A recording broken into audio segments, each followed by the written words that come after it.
স্বতন্ত্র ইবতেদায়ী মাদ্রাসা জাতীয়করণ একটি সাংবিধানিক অধিকার ও জাতীয় প্রয়োজন।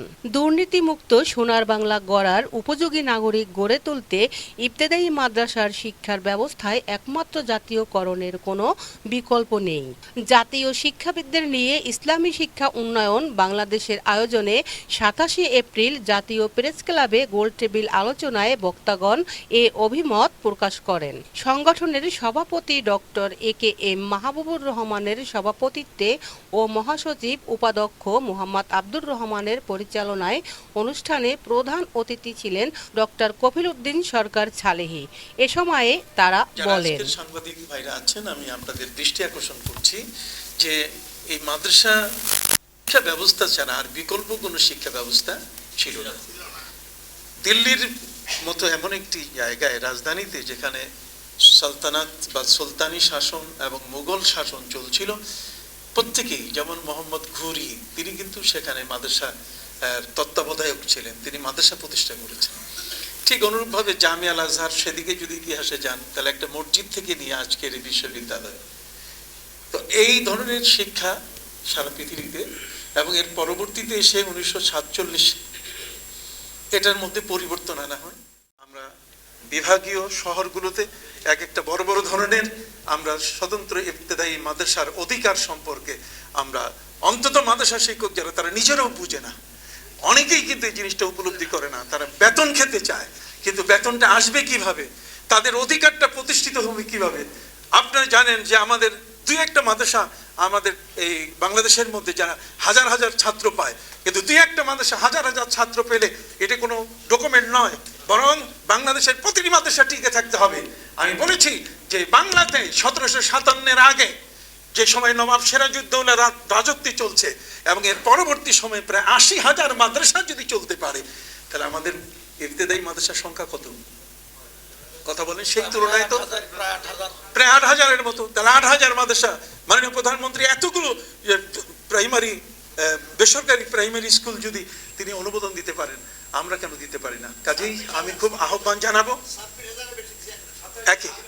যাও এই হিসাব আপনাদের কাছে আছে, আমি জানি, আমি মনে করি এটা ওয়াল্লাযীনা জাহাদু ফীনা ওয়া জাহিদু ফিল্লাহি হাক্কা জিহাদি। আপনাকে এখন যেতে হবে। জিহাদের অর্থ তরবারি নয়, জিহাদের অর্থ রক্ষাটা নয়, বরং নিজের অধিকারকে প্রতিষ্ঠিত করা, সত্যকে প্রতিষ্ঠিত করা।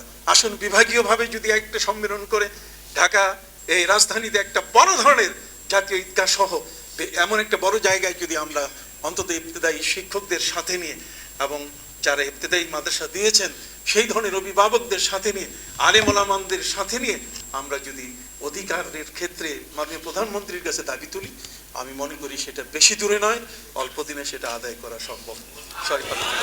মাদ্রাসা শিক্ষা ছিল মুসলিম জাতির একমাত্র শিক্ষা ব্যবস্থা। তেলাওয়াতে কিতাবুল্লাহ, তাজকিয়া, তালিমি কিতাব ও তালিমি হিকমা বা সুন্নাহ, জ্ঞান বিজ্ঞান শিক্ষা ছিল শিক্ষাক্রমের মূল প্রতিপাদ্য বিষয়। ইমান, ইসলাম, এহসান তথা মুসলমানদের ইমান, আকিদা, পালনীয় বর্জনীয় আহকাম এবং আধ্যাত্মিক ও নীতি নৈতিকতার শিক্ষা ছিল ইসলামী শিক্ষার মূল সূত্র। এই শিক্ষাক্রমে লক্ষ্য হবে কোরআন করিম শুরু থেকে শেষ পর্যন্ত সহিহ তেলাওয়াত, তরজমা বোঝা, আল কোরআনের শিক্ষা, ব্যক্তি, পরিবার, সমাজ, রাষ্ট্র, অর্থনীতি, সমাজনীতি, জ্ঞান বিজ্ঞান চর্চা, যথাযথ যোগ্যতা অর্জন। রাসূল আকরাম সাল্লাল্লাহু আলাইহি ওয়াসাল্লাম পূর্ণাঙ্গ জীবন অনুকরণের জন্য সুন্নাহর সঠিক জ্ঞান অর্জন, জীবনের সর্বক্ষেত্রে ইসলামের বিধান তথা ইলমি ফিকহ যুগোপযোগী জ্ঞান অর্জন করা। আহলে বাইত, খোলাফায়ে রাশিদিন, আইম্মায়ে মুজতাহিদিন, আউলিয়ায়ে কামিলগণের জীবন আদর্শ থেকে জ্ঞান অর্জন করে শিক্ষার্থীকে আদর্শ মানুষে পরিণত করা। বিজ্ঞানের সর্বশেষ উন্মেষ সাধনের জন্য সর্বাধুনিক বিজ্ঞান প্রযুক্তির জ্ঞান অর্জন করা। নিজেদের ইমান, আকিদা, চারিত্রিক আধ্যাত্মিক বৈশিষ্ট্য ঠিক রেখে, আবার পড়ছি লাইনটি, নিজেদের ইমান, আকিদা, চারিত্রিক আধ্যাত্মিক বৈশিষ্ট্য ঠিক রেখে বিশ্বায়নের চ্যালেঞ্জ মোকাবেলা করা। সুরত, সিরত, আদব, আখলাক, আধ্যাত্মিক জ্ঞানে সমৃদ্ধ এবং বিজ্ঞানে ফজিলতে পারদর্শী যোগ্য ওয়ারিস নবী তৈরির ক্ষেত্র সৃষ্টি করা। এই দার্শনিক তত্ত্বের উপরেই দাঁড়িয়েছিল 1500 বছর জ্ঞান বিজ্ঞানের ক্ষেত্রে মুসলমানদের নেতৃত্বে আসীন হওয়ার মূল কথা। খোলাফায়ে রাশিদিন, আইম্মায়ে মুজতাহিদিন, মুহাদ্দিসিন, মুফাসসিরিন, মুসলিম মানুষ এবং ভূগোলবিদ, গণিত শাস্ত্রবিদ, রসায়ন পদার্থ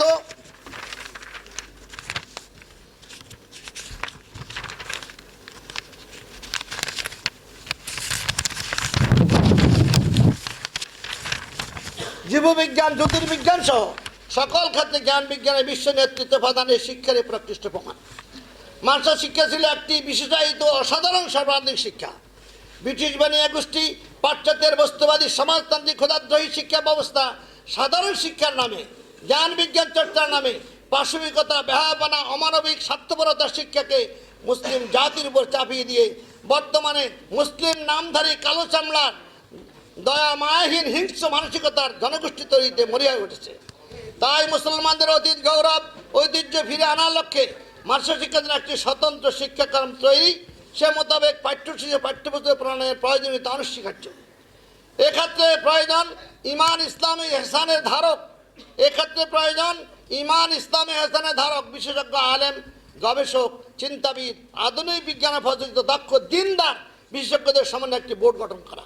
এই যে মাদ্রাসা হইলো, এই যে ঘটনা হইলো, এই দেশের কয়জন ফাজিল কাবিল মাদ্রাসারা সারা দেয়, আর ইবতেদার লোকগুলো নেতার সাথে কাজ করতে চায় না।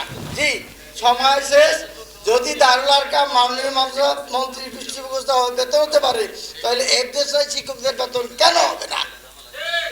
আমরা জাতীয়করণ অবশ্যই হইতে হবে, প্রয়োজনীয় মাননীয় প্রধানমন্ত্রীর দৃষ্টি আকর্ষণ করে মাওলানা হুসামউদ্দিন এমপি সহ মাননীয় প্রধানমন্ত্রীর কাছে বিষয়টি উপস্থাপন করবেন কবিরউদ্দিন সরকার সালিহি ইনশাআল্লাহ।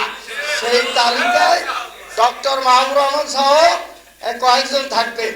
আর আপনাদের কাগজপত্র যা আছে আল্লাহর রাস্তায় শুদ্ধ করবেন, নইলে আজকে 3টা থেকে 4টা। আলোচনা সভায় অংশ নেন ইউনিভার্সিটি অব কুমিল্লার ডিন প্রফেসর ডক্টর হানিফ খান, অধ্যক্ষ ডক্টর মুহাম্মদ আমিনুল্লাহ, অধ্যক্ষ মাহমুদুল হাসান ফেরদাউস আল মাদানী, দৈনিক নয়া দিগন্ত এর আলমগীর মহিউদ্দিন, দৈনিক ইনকিলাবের বার্তা সম্পাদক মুহাম্মদ ছানাউল্লাহ, মাওলানা বদিউল আলম সরকার, ডক্টর মোর্শেদ আলম ছালেহি, অধ্যক্ষ শরীফ আবু হানিফ প্রমুখ।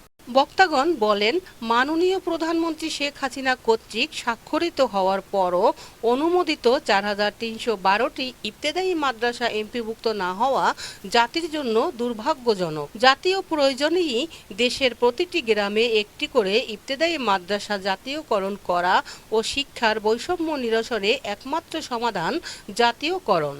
গোলটেবিল আলোচনায় সভায় বক্তারা আরও বলেন, বেসরকারি শিক্ষায় অনার্স মাস্টার্স পাঠদানকারীদের এমপিও নেই, বদলি নেই, পূর্ণাঙ্গ বাড়ি ভাড়া নেই, পূর্ণাঙ্গ উৎসব বোনাস নেই, পূর্ণাঙ্গ ভবিষ্যৎ তহবিল নেই, পূর্ণাঙ্গ চিকিৎসা নেই, পাহাড়ি ভাতা নেই, শুধু নেই আর নেই। এমতো অবস্থায় একমাত্র সমাধান শিক্ষা ব্যবস্থায় একমাত্র জাতীয়করণ। যেহেতু শিক্ষা ব্যবস্থা জাতীয়করণে বিলম্ব হচ্ছে, সেহেতু পর্যায়ক্রমে বৈষম্য নিরসনের দাবি জানান বক্তারা।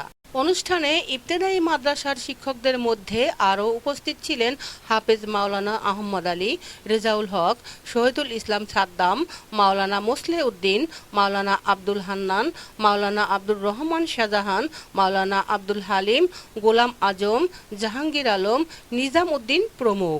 আজ 27 এপ্রিল 2024 রোজ শনিবার সকালে জাতীয় প্রেস ক্লাব আব্দুল সালাম হলে মাননীয় প্রধানমন্ত্রী অনুমোদিত 4312টি ইবতেদায়ী মাদ্রাসা এমপিওভুক্ত করা ও শিক্ষা বৈষম্য নিরসনে দাবিতে গোলটেবিল বৈঠক অনুষ্ঠিত হয়। শাহিদ আক্তার পাখি, দৈনিক মাতৃভাষা, সোশ্যাল মিডিয়া, জাতীয় প্রেস ক্লাব, ঢাকা।